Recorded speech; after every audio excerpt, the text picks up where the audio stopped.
Coudgérien, coudgérienne, bienvenue dans cette vidéo. Je suis très heureux aujourd'hui de vous présenter un protocole qui est bâti sur la blockchain Kujira, qui est Calc. Calc, c'est un outil qui va vous permettre d'automatiser vos investissements et vos prises de profit selon le principe du dollar cost average, ce qu'on appelle le DCA, DCA in pour investir et DCA out pour prendre profit. Alors encore une fois, ce n'est pas un conseil en investissement, c'est simplement un tutoriel sur un outil qui se lance et qui va vous permettre sur la blockchain et sur quelques assets pour l'instant, mais à l'avenir, il risque d'en avoir plus et plus de stratégies également et plus complètes et plus complexes qui seront mises en œuvre. Mais aujourd'hui, le protocole ouvre et on est dans cette phase où on peut d'ores et déjà, alors là je ne sais pas au moment où vous le regarderez, mais normalement vous devriez pouvoir le faire aussi, créer vos propres stratégies. Alors on va regarder un petit peu à quoi ça ressemble. Vous voyez qu'on a déjà sur le panneau de créer une stratégie, des choses qui sont grisées et qui nous permettent d'avoir un petit peu une preview de la roadmap. C'est-à-dire qu'on voit qu'il y a le standard DCA in, c'est-à-dire on va acheter, et DCA out, on va revendre, on prend profit.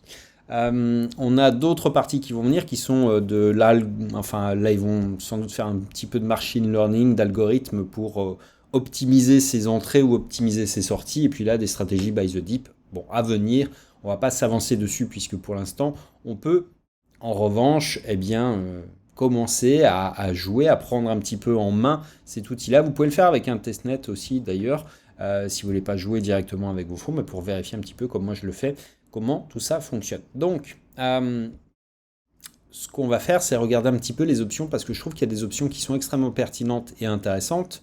C'est de dire qu'on va bâtir notre première stratégie de DCA in. Donc, on choisit notre portefeuille. Vous voyez que je suis en démo, parce que là, je suis sur un portefeuille de test. Donc en réalité, ça me permet de ne pas avoir besoin, pour les besoins de cette vidéo, de faire des stratégies, de les redéfaire et de les refaire plus tard. Bref. Donc démo, là, c'est des tokens. Donc on va dire pour l'exemple que c'est des AUXL USDC. Donc là, j'en aurai 1002. On va dire que combien je veux investir au total. Alors, on pourra à l'avenir avoir des fiat. Pour l'instant, ce n'est pas encore le cas. A priori, encore que je dis peut-être une bêtise, mais ils vont intégrer Cadeau Monnaie qui aura cette capacité de vous faire des dépôts directement depuis des fiat et de les convertir en AXL USDC par exemple et donc de pouvoir les utiliser comme ça. Donc ça va venir et pour l'instant donc on utilise les fonds qu'on a dans notre portefeuille. Donc pour l'heure j'ai 1200, je vais dire que je veux en investir 1000. Alors là l'idée c'est justement vous voyez qu'on va pouvoir investir dans un asset. Donc pour l'instant, on a Kuji et uniquement Kuji. À l'avenir, il y aura d'autres assets, mais encore une fois, on est sur cette phase de lancement. Je referai un tuto au fur et à mesure de l'avancée, d'ailleurs, qui sera plus adapté aux stratégies et aux évolutions en fait, du protocole. Donc on choisit d'investir 1000 dollars donc en Kuji. Alors l'idée justement du DCA, c'est de dire je ne vais pas acheter tout un coup parce que je ne cherche pas à prédire le futur, peut-être que Kuji va descendre encore, peut-être qu'il va monter, et je veux pas FOMO, donc ce que je veux c'est lisser mon entrée finalement sur une période plus ou moins longue, ça veut dire ça peut être quelques jours, quelques mois, quelques semaines, quelques années, pourquoi pas. Donc encore une fois, c'est ce qui va nous permettre de le faire en automatique, parce que la contrainte de dire ok je fais du DCA tous les jours, c'est d'être tous les jours devant son truc et puis de se dire ok je manque pas ce jour-là parce qu'aujourd'hui c'est rouge et de ne pas avoir cette appréhension de l'investissement. Encore une fois, ça n'est pas un conseil d'investissement, c'est juste un outil qui vous permet de réaliser en automatique des investissements. Bref, on va à la suivante. Alors, ce qu'on voit qu'on a, donc alors on va regarder la stratégie de base. Donc la stratégie de base, on peut la lancer immédiatement, donc elle va commencer là tout de suite. Et puis on pourra la faire partir à une date ultérieure. Par exemple, je veux que ça parte demain et uniquement à partir de demain. Donc là, on dirait, ok, je veux que ça parte tout de suite. Et quelle est en fait ma fréquence d'investissement? Donc j'ai mes 1000 de démo. Et ce qu'il va faire, c'est qu'il va utiliser ce budget qui va le lisser dans le temps. Donc je pourrai toutes les heures acheter des tokens. Bon, ça c'est pas forcément, sauf si vous avez une grosse position et une énorme incentive à vouloir la lisser, mais a priori, c'est pas forcément super pertinent. Idéalement, je dirais que le daily peut être une option, mais encore une fois, c'est à vous de voir en fonction de votre montant, de votre horizon de temps, de votre volonté ou pas d'investir. Encore une fois, ça dépend vraiment de choses qui sont plus personnelles en réalité. Donc, l'outil vous permet de le faire. Et à chaque fois, en fait, vous allez détailler. Donc, si vous investissez en daily, Et si vous avez 1000 $ par exemple, bah, vous pouvez vous dire, ok, je vais investir 1000 $ sur l'année. Donc en fait, 1000 $ sur l'année, bah, on va diviser par 3. Donc combien je vais investir tous les jours? 3. Si j'investis 3 tous les jours, je vais faire à peu près un an pour accumuler en fait, ou du moins pour dépenser ou investir ces 1000 $ qui seront investis donc tous les jours. Mais on peut aller plus loin. C'est ça aussi qui est intéressant, c'est qu'on peut mettre un prix plafond. C'est-à-dire, ok, je vais en acheter, mais je ne vais pas en acheter à n'importe quel prix. Donc ça veut dire que par exemple, bah, si ça monte trop fort, on sait généralement que quand ça monte trop fort, il y a toujours une correction, un moment où ça redescend. Même si vous croyez au projet, même si tout ce que vous voulez, il y a toujours un moment ou un autre où en réalité, eh bien, vous allez avoir un retracement final. Donc vous pouvez vous dire qu'ok, je ne veux pas en acheter si le prix il dépasse tel budget. On pourrait également, je ne dis pas de bêtises, alors jouer sur le paramètre du slippage. Donc c'est finalement la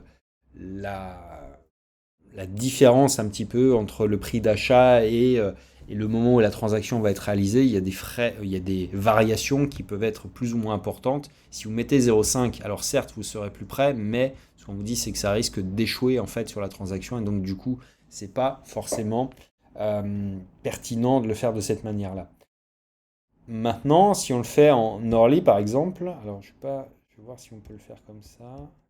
Tac, non, voilà. Alors, si je ne veux pas la faire démarrer immédiatement, ma stratégie, je peux la faire partir demain donc, et de me dire, ok, tous les jours, et je ne veux pas investir à n'importe quelle heure. Moi, je suis en Asie, donc ça veut dire qu'en fait, je suis sur GMT plus 7, mais vous pouvez, si vous êtes à Paris, en France, à GMT plus 1, donc vous choisissez votre horaire, et vous mettez un horaire qui peut être cohérent, avec des variations de cours. Alors, c'est un peu moins vrai sur Kuji, mais on sait que, par exemple, quand il y a l'ouverture des marchés asiatiques, par exemple, il y a souvent ou régulièrement des dips, par exemple. Donc, on peut jouer sur ce paramètre-là pour essayer d'optimiser encore une fois un peu plus son entrée et donc les moments où on veut investir ou pas. Bon, bref, une fois que vous avez fait toute votre découpe, en réalité, eh bien, vous allez passer à l'écran suivant. Alors, ah oui, j'ai pas mis d'heure. Donc, on va dire, alors je ne sais pas s'il le prend 14 heures. Non, si, il faut les 2 points, ok. On va lui mettre les 2 points. Voilà, 14 heures, donc 3, il me dit il faudra 334 swaps, c'est-à-dire 334 jours, pour investir ce capital. Si je le faisais en heures, il devrait nous le recalculer, ça ferait pas forcément sens, mais non, je ne vais pas le faire parce que sinon on va perdre un petit peu de temps dessus. Alors, là il y a des options intéressantes qui sont qu'est-ce que je fais après que mes Kuji ils aient été achetés? Est-ce que je veux envoyer mes Kuji directement sur mon wallet? Oui ou non? Alors, si on met non, on pourrait choisir de les envoyer vers un autre compte, par exemple. Donc, vers une autre adresse Kujira. Pourquoi pas? Si vous voulez le faire pour un membre de votre famille, un ami, peu importe. Voilà un peu à quoi ça peut servir. Ou alors, on a une autre option qui est de dire je les envoie vers mon compte et je veux automatiquement qu'ils soient envoyés sur Blue de Kujira qui va stacker en fait ces tokens et je vais même pouvoir choisir un validateur. Voilà, je ferai ça. Et de cette manière-là, mes achats, ils sont lissés automatiquement et ils vont être automatiquement stackés pour produire du rendement. Ça, c'est quand même magique. Alors en revanche, si je fais ça, et je ne vais pas le faire parce que je crois que ça me coupe une option sur ce que je vais vous montrer après, qui est la sortie. Encore que ça ne devrait pas être incompatible, mais je vais me méfier quand même. Donc on va dire yes, et puis non, je ne vais pas les stacker. Ok.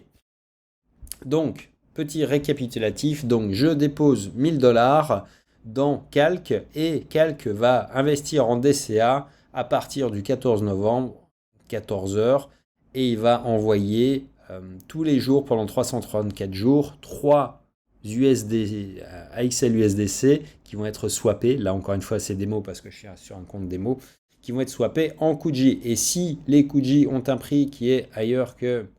ouais, je ne l'ai pas mis, effectivement, mais là, j'ai cette condition-là. Donc, qui fait que si le prix il est trop élevé, je ne veux pas que l'opération se réalise. Et en revanche, après chaque opération, je veux que Calc envoie Kuji à mes wallets sans qu'il soit stacké pour le coup. Hop, j'accepte les conditions, deposit fees. Voilà, vous avez des petits fees à faire. Alors, on va confirmer. Tac, c'est confirmé. Maintenant, notre stratégie est mise en place et je vais pouvoir retourner voir mes stratégies. Donc là, dans la page mes stratégies, on voit que j'ai bien cette partie-là qui est en attente, enfin qui est programmée du moins, et je peux voir et suivre ses performances. Alors évidemment, pour l'instant, il n'y a pas de performance puisqu'il faut que les opérations se passent pour calculer en fait la performance et vous dire, ok, tu as acheté tant de Kuji à tel prix moyen, voilà ce que ça rapporte comparativement en fait à si tu les avais achetés au jour J ou si tu t'avais rien fait et que tu avais regardé le train passer. Donc voilà pour cette partie-là. Maintenant, ce qui est intéressant et ce qui est vraiment pertinent, je pense, c'est que vous allez pouvoir également créer une stratégie de DCA out. C'est-à-dire que souvent, l'erreur que font la plupart des gens, c'est de ne pas prendre de profit ou du moins pas assez. Et là, la magie de cet outil, c'est ça, c'est qu'on va pouvoir l'automatiser. Donc comme on a mis des règles pour faire des achats automatiques, eh bien on va pouvoir mettre des règles pour faire de la sortie programmée et récupérer des profits. Donc là, on va pouvoir choisir des assets. Donc pour l'instant, il y en a plus en fait finalement que pour l'achat, pour l'instant, encore une fois. Et je vais dire, ok, je suis pas sûr que j'en ai beaucoup d'autres. Non, j'en ai pas qui sont dans mon compte démo. Non, je ne dois pas en avoir non plus. Ok, donc on va dire des Kuji. Alors les Kuji, j'en ai 81. Je veux les convertir en quoi? Ils vont être revendus en contre de l'USDC. Je pourrais les revendre contre de l'Osmo. Je pourrais les revendre contre du démo. Démo, dans mon cas, hein, c'est ce qui remplace l'USDC. Mais bref. On pourrait sécuriser ses profits. Donc on va dire que ok, je vais les sortir en AXL USDC. Ah oui, évidemment, si je mets tout, je ne vais pas pouvoir réaliser les transactions ensuite. Ok, donc là, j'en ai 80. J'ai 80 Kuji qui vont être convertis en AXL USDC. Et plutôt que de me dire, je vais les revendre tout de suite et avoir des remords si le cours monte, ou bien peut-être que le cours va descendre et puis que je vais paniquer, je vais les revendre moins cher, il faut impérativement avoir un plan de sortie. Et ça, c'est un très bon outil pour justement le faire et pas être mis devant le fait accompli et avoir justement cette logique de dire les profits vont être faits automatiquement. Donc, qu'est-ce que je veux qu'il se passe? Donc là, on a la logique qu'on a vue tout à l'heure. À quelle fréquence on veut le faire? Donc chaque heure, chaque jour, chaque semaine, chaque mois, et combien je veux en mettre à chaque fois. C'est-à-dire, bon là, mettons que j'ai un bac de 8000 Kuji et que je me dise, ok, j'ai déjà fait un x2. Très bien, j'ai récupéré ma mise. Maintenant, qu'est-ce qui se passe? Je peux dire, ok, ce que je veux, c'est peut-être en revendre la moitié. Donc, j'en revendrai là, avec mes chiffres, je vais en vendre, allez, on va en vendre 40 en daily. Alors, non, c'est pas ce qu'il faut faire, pardon, c'est à chaque fois. Donc, à chaque fois, je vais en vendre combien? Je vais en vendre un. Donc, ça va faire 80 prises de profit. Et si je vais dans les opérations qui sont advanced, les opérations automatiques, les settings avancés, pardon, on peut mettre un floor price, c'est-à-dire dire, ok, je veux revendre, mais je ne veux pas revendre en dessous de tel prix. Et ça, c'est plutôt pertinent. Hop, je vais mettre à 2. Dès que le prix il arrive à 2, je veux que ça commence à revendre. Alors, ça va revendre à 2, ça va revendre à 2,10, à 2,12, à 3, à 4, à 5, etc., etc. Vous avez compris le principe. Et en revanche, si le prix il est à 90, votre règle, elle va skipper en fait cette revente, elle va la zapper et revenir à l'incrément suivant, c'est-à-dire si vous êtes en jour, il va revenir le jour suivant pour faire cette vente. Alors la petite différence, c'est qu'on n'a pas forcément les heures de... Ah si, je dis une bêtise, on les a forcément, bien sûr que si. Voilà. Donc je pourrais commencer cette règle quand? À partir d'une date précise, qui pourrait être dans un mois par exemple. J'ai pas besoin de le mettre demain, hein. Je peux le mettre dans un mois ou dans un an, peu importe. Et je vais commencer à dire, ok, je veux que tous les jours ça vende, parce qu'encore une fois, j'ai vu ou j'ai regardé, il y a des petits dips qui arrivent régulièrement. Donc encore une fois, je vais revendre tous les jours à 14 heures à partir du 12 novembre 2023. C'est un peu éloigné, c'est vrai. Donc on va peut-être aller, je fais plutôt 2022. Novembre 2022, décembre 2022. Allez, on va dire à partir de Noël, boum, je veux faire de la prise de profit. Chaque jour à 14 heures, je veux que ça me revende un Kuji si le prix est supérieur à 2 dollars. Donc ça, c'est plutôt intéressant et c'est une excellente, je trouve, option qu'on a beaucoup de mal à avoir et surtout qui est très contre-intuitive. Le truc, quand on ne programme pas effectivement cette prise de profit, c'est qu'on est toujours un petit peu aspiré bah, par les bonnes news, par l'engouement du truc, et puis on regarde le machin, et puis ça tombe, et puis on se dit ça va avoir monté, et puis souvent ça remonte pas. Donc c'est bien de prendre des profits, quitte à racheter plus tard. C'est-à-dire qu'en fait, vous pouvez très bien faire une règle qui est intelligente, qui mixe celle qu'on a vue avant. C'est-à-dire, je revends quand ils sont au-dessus de 2, et je les rachète quand ils sont en dessous de un, par exemple. Et vous voyez que ça fait un truc qui n'est pas totalement délirant. C'est-à-dire que vous pouvez programmer un investissement qui est un investissement sur un prix plancher, et en revanche, avoir une revente qui est sur un prix qui peut être un prix intéressant. Et ça, le faire en automatique. Donc encore une fois, c'est vraiment un outil qui est très puissant. Encore une fois, il va évoluer, mais dans la logique du DCA, c'est vrai que c'est extrêmement intéressant de pouvoir le mettre en place et surtout de ne plus y penser. Donc on met, euh, on met de l'argent sur le truc, on charge et on oublie quoi. Et ça, j'aime beaucoup ça parce qu'en fait, il n'y a rien de pire que de devoir tous les jours passer sur un truc et puis de faire la manip alors que le marché il est rouge, que le truc il est en pleine euphorie, ça modifie considérablement nos réactions et nos actions et donc c'est toujours beaucoup plus pertinent d'utiliser ce type d'outil, je trouve. Maintenant, on peut envoyer les profits, encore une fois, bah, sur son wallet ou alors on va les envoyer vers un compte différent, par exemple. Donc, ça aussi, c'est encore une bonne idée. Et eh bien, on va simplement valider notre stratégie. Donc, je dépose 80 Kuji sur Calc qui vont être vendus à partir du 24 décembre, c'est-à-dire qu'il ne va rien se passer avant. Et à chaque jour, il va essayer de revendre un Kuji contre de l'USDC pendant au minimum 80 jours, mais il ne revendra pas si le prix de chaque Kuji est inférieur à 2 USDC. Ce qui veut dire qu'en fait, bah, ça peut durer beaucoup plus longtemps.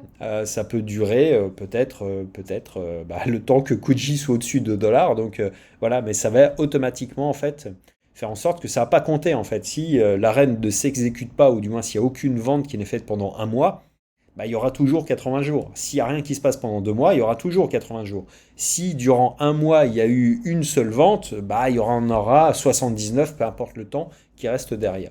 Donc, c'est sans doute très pertinent, en fait, je pense, en bull market ou quand il y a vraiment des grosses news qui explosent, mais c'est un outil qui, je pense, est très utile pour la plupart des gens et qui permet d'anticiper, en fait, et de réfléchir à la prise de profit. Et ça, c'est vraiment extrêmement important parce qu'encore une fois, euh, faire des fois 1000, c'est des accidents. Faire des fois 100, ça reste très très rare. Je dis pas que c'est impossible, mais encore une fois, la réalité statistique des choses, c'est que c'est pas aussi courant que ça. Bien sûr qu'il y a plein d'histoires sur Internet de gens qui l'ont fait, qui ont eu de la chance. Plein de gens les ont reperdus ensuite parce qu'ils les ont fait mais jamais encaissés. Et ça, c'est sans doute le pire, c'est-à-dire de se dire, ah, j'avais fait un fois 100, j'aurais pu avoir énormément d'argent grâce à cet investissement et finalement le truc il est retombé.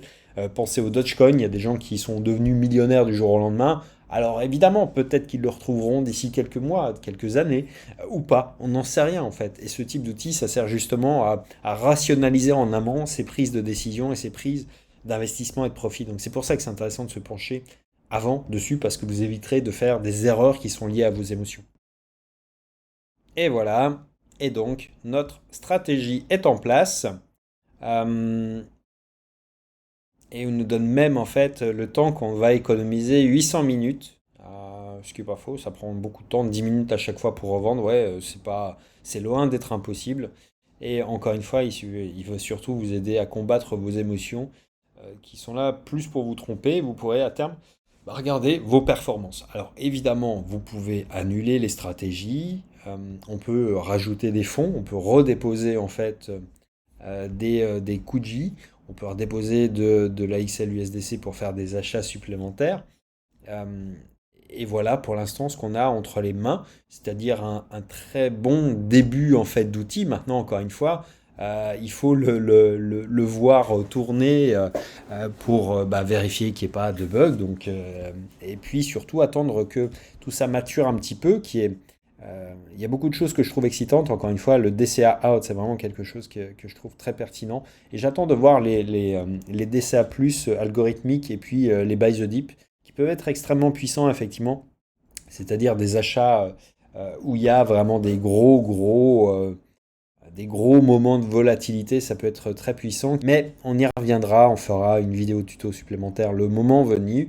Et, euh, Et en attendant, bah voilà tout ce que je voulais vous présenter sur ce protocole qui est encore une fois très prometteur. Petite précision, ce protocole il était financé par la communauté Kujira avec le fonds de développement, donc il a été financé par Kujira et donc eh bien, Calque s'engage à reverser une partie de ses revenus, puisqu'il y aura évidemment des frais qui sont perçus sur les stratégies. Pour l'instant, j'ai pas encore vu où ils étaient, mais il y en aura, et pas forcément des choses qui sont extrêmement monumentales en frais, mais encore une fois, il y en aura, ne serait-ce que parce que c'est normal, c'est un service, il faut qu'ils payent le développement, les développeurs, les gens qui travaillent, les serveurs, les choses comme ça. Donc il y a forcément la nécessité d'avoir des frais pour avoir un modèle économique. Et sur ce modèle économique, eh bien, ils sont engagés à reverser aux stackers de Kuji une partie des frais qu'ils vont encaisser sur leur service. Petit conseil, si vous voulez tester, ce que je vous invite à faire, c'est à créer un deuxième wallet. Comme ça, vous pouvez créer un deuxième wallet Kujira et à partir de là, en fait, vous allez déplacer juste quelques tokens qui vous permettent de prendre en main l'outil sans avoir voilà, l'appréhension de faire une erreur qui pourrait vous faire perdre du temps, de l'argent, des tokens parfois si vous faites peut-être quelque chose qui n'est pas correctement paramétré ou bien s'il y a un bug ou un bug de smart contract. Encore une fois, on est sur un protocole qui se lance, donc il peut toujours avoir des petites erreurs, des petits trucs, donc faites attention à ça. C'est mon dernier conseil. En attendant, si vous avez appris quelque chose durant cette vidéo, si elle vous a intéressé, si elle vous a plu, et si vous comptez utiliser Calque, n'hésitez pas à me le dire en commentaire, et puis à vous abonner à la chaîne pour ne manquer aucune des prochaines vidéos de la blockchain Kujira. À très bientôt les Kujiriens et Kujiriennes.